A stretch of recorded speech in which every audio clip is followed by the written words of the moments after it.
दरिया हई हमरा में हुनर बा जेने जाइले उन्हें रास्ता बना ली ले गोड़ लागत नहीं हेरा से अभिनंदन बरगोलो के अपना कार्यक्रम जना के नाम हो खूटा ठोक।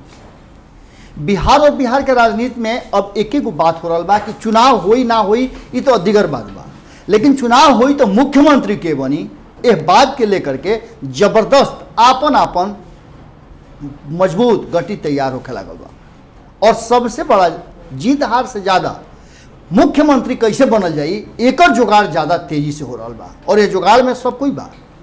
पहले तो दुए गो लोग रहा जिनका नाम स्वघोषित कर ली या उनका पार्टी द्वारा घोषित कर ली या फिर गठबंधन के द्वारा घोषित करी।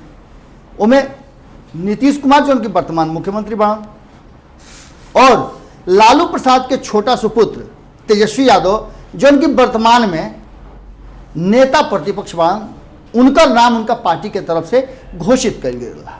हालांकि पर बहुत सारा विवाद भइल, लेकिन वो विवाद आऊँ जाऊँ बा ओकरा पर विशेष रूप ध्यान देवे के जरूरत है। कारण कि दोसर कोनो विकल्प ही नहीं है। महागठबंधन के जे भी नेता बनन जे आरजेडी के साथ चली ओकरा ये बात स्वीकार करे के पड़ी कि तेजस्वी यादव ही मुख्यमंत्री के उम्मीदवारी में रही हैं, उनका सामने कोई ना रही। हालांकि ऐसे कांग्रेस भी अपन उम्मीदवारी के बारे में कह रहा बा। जीतन राम मांझी के रुआ सुनबे कैनी, RLSP में कोनो विशेष बात ना कहलस, लेकिन इतना जरूर कहलस कि अगर कोऑर्डिनेशन कमेटी बन जाता तो बेहतर हो। VIP अंततः यह बात के स्वीकार कर चुकल बड़े कि तेजस्वी यादव में पोटेंशियल बा और वो मुख्यमंत्री के उम्मीदवारी खातिर बड़ा फिट आदमी बा। लेकिन तीसरा मोर्चा के तरफ से कई गो मुख्यमंत्री के उम्मीदवार बनन और यह बीच में एगो तितकी आसे से लगा दिले पड़े पप्पू यादव और ये तितकी ढेर असरदार हो गई बा। हालांकि पप्पू यादव तो बात आवत जात रहे वही में कह दिले, लेकिन उनका कहलका इतना ज़्यादा असरदार हो गई कि तुरंत रिकॉल कर गई। जेकर नाम ले ले उनका याद पड़ गई कि हमारे बाबूजी कहले रहनी बात के, पिताजी पापा कहले रहने बात के कि बिहार में दलित के भी मौका मिले के चाहिए। हालांकि दलित पहले भी मुख्यमंत्री रहल बाड़े, लेकिन नीतीश कुमार के साथे जो लेके चले वाला रास्ता बा ओकरा में आस्ते से कुर्सी अदला बदली के व्यवस्था होके। हालांकि नीतीश कुमार के मुख्यमंत्री ना बने खातिर भारतीय जनता पार्टी धीरे धीरे भितरिया बहुत सारा प्रयास कैलस, लेकिन भारतीय जनता पार्टी के ऐसा नाम मजबूत खूंटा गढ़ले वाले सुशील कुमार मोदी कि उ टस से मस होके खातिर तैयार ना भइले। उनका उतने में खुशी बा कि उप मुख्यमंत्री बाड़े एकरा से बड़ का हो सकेला और जौन नीतीश कुमार खातिर कह दिए होइबे करी। नीतीश कुमार उनका बात माने खातिर मजबूर भी बाड़न और ऐसे भी का करे के बाद सिर्फ पद पर बैठा रहे के बा और जौन अपन बात हम ऐश करे के बा। ऐसे कि बिहार में 15 साल में का काम भइल ओकरा पर बड़ी प्रश्न चिन्ह खड़ा होता। विकास के नया नया मानक शुरू भइला के बाद लोग देखते हो कब कि कौना तरीका से देश भर से लोग लौट करके बिहार आई। जब कोरोना संकट में लोग के रोजी रोजगार लहना तक के आफत पड़ गई तो कैसे लोग भाग पड़ा के अपना घरे आयल कहल कि माटी खा ले बाकी तो अब हम ना जाए।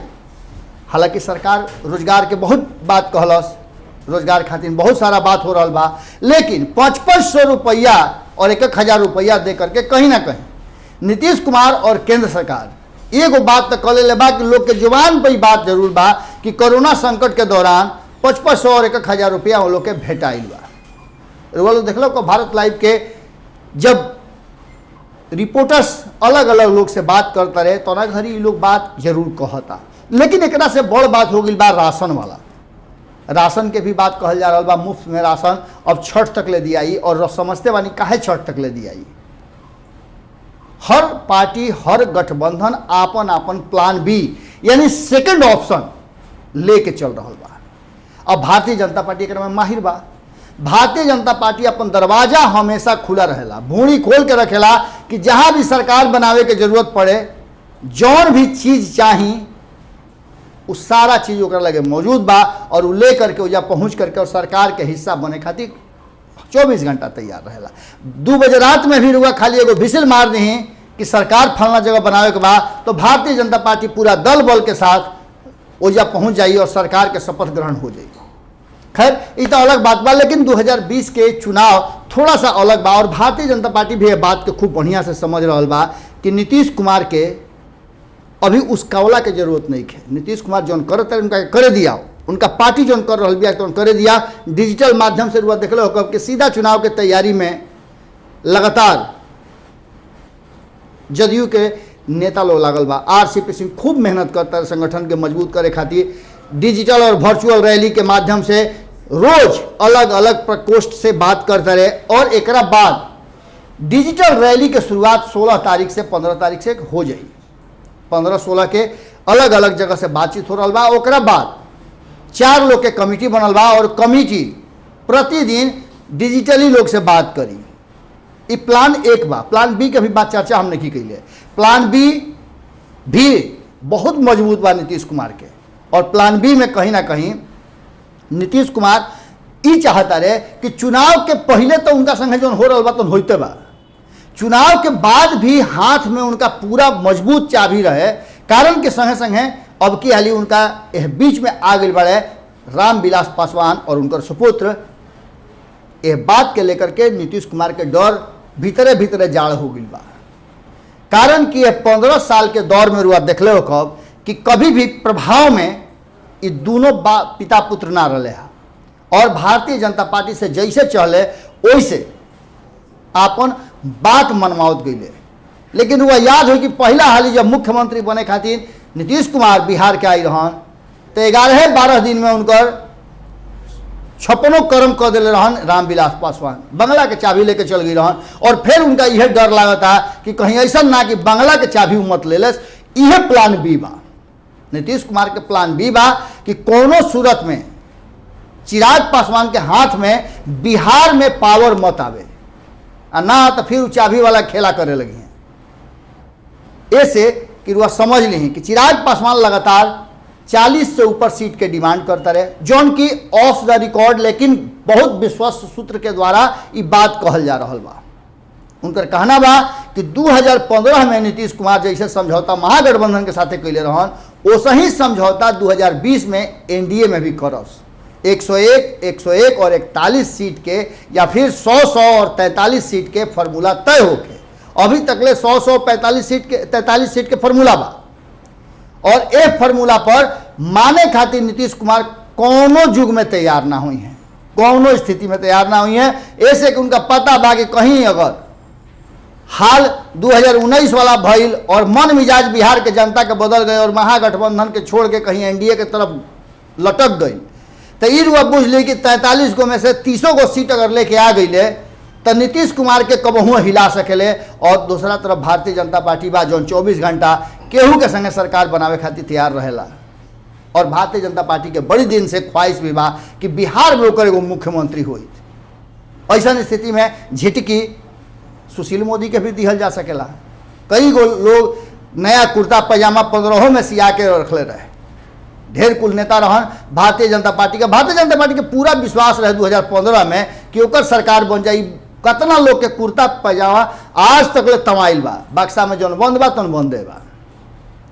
एकरा बाद वह समझ ली कि ई तो प्लान हो गई नीतीश कुमार के। अब भारतीय जनता पार्टी के भी प्लान बी पर काम चलता हुआ देख रहे हो कि भारतीय जनता पार्टी उनकर नेता उनकर प्रवक्ता तेजस्वी यादव और लालू प्रसाद पर कम हमला करता रहे।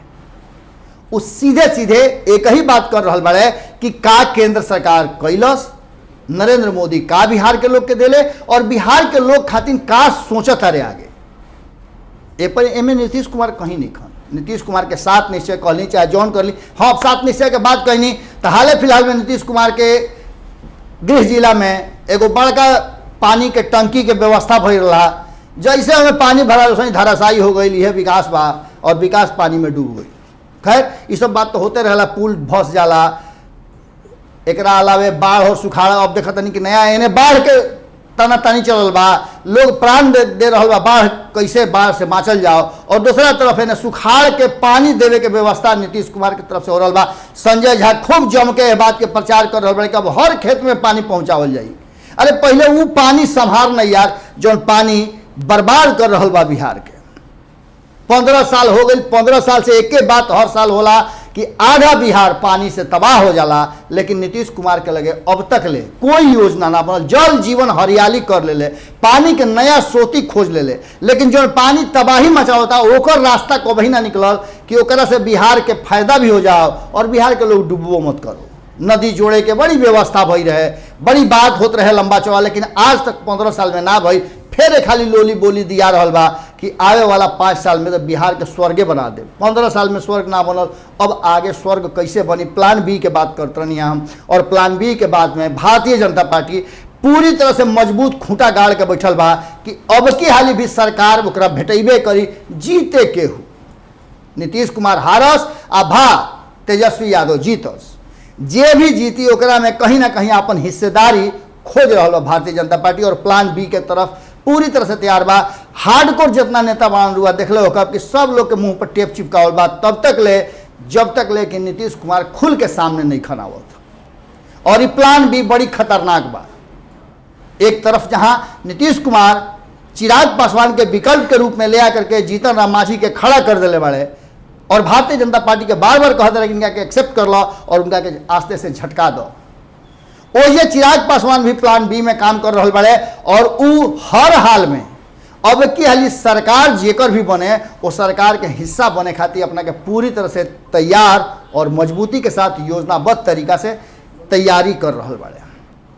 उनकर प्लान बी जबरदस्त ढंग से तैयार हुआ। राजू तिवारी से जौन के संसदीय बोर्ड के उनकर बिहार के अध्यक्ष बन, उनका से बातचीत के दौरान रुआ पता चल रही कि कितना मजबूती के साथ वो अपना पार्टी के और संगठन के मजबूत करके आगे के चुनाव के तैयारी करता रहे, और हर हाल में उस सीट के साथ कोई समझौता ना करी हैं, और ना करी हैं तो रुआ समझते बानी कि एनडीए में वो रही है ना। अब बात करता नहीं हम एह पटिया जाएंगे, जब छदवाली के एह पार आई तो एह पर महागठबंधन भी अपन जबरदस्त तैयारी कर रहा बा। और अब की हाली कहीं से भी लालू प्रसाद और तेजस्वी यादव आरजेडी नईखे चाहत कि 2015 वाला हालत हो जाओ। अब की हाली हर हाल में सत्ता के चाबी उनका हाथ में चाहे केहू के कतनो सीट होके, बाकी मुख्यमंत्री तो अपने हाथ में रखी हैं, और एक खातिर पूरा तैयारी चल रहा बा। और प्लान में अलग अलग एक्सक्यूशन भी हो रहा बा। कांग्रेस, आरएलएसपी, वीआईपी, हम इस सब मिलकर के कोऑर्डिनेशन कमेटी बनावे खातिर बार बार नहीं हो रहा करता लो, लेकिन अब तक ले तेजस्वी यादव और लालू प्रसाद की तरफ से प्रकार पर कोई बयान ना आए।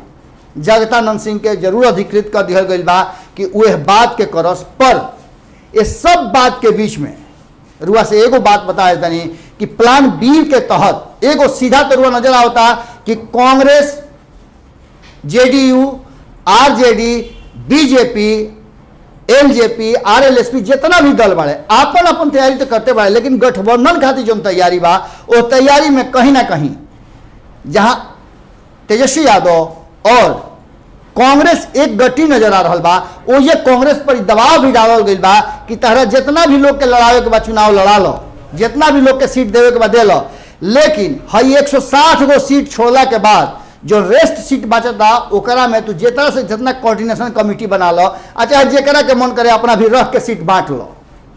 यह प्लान बी बा।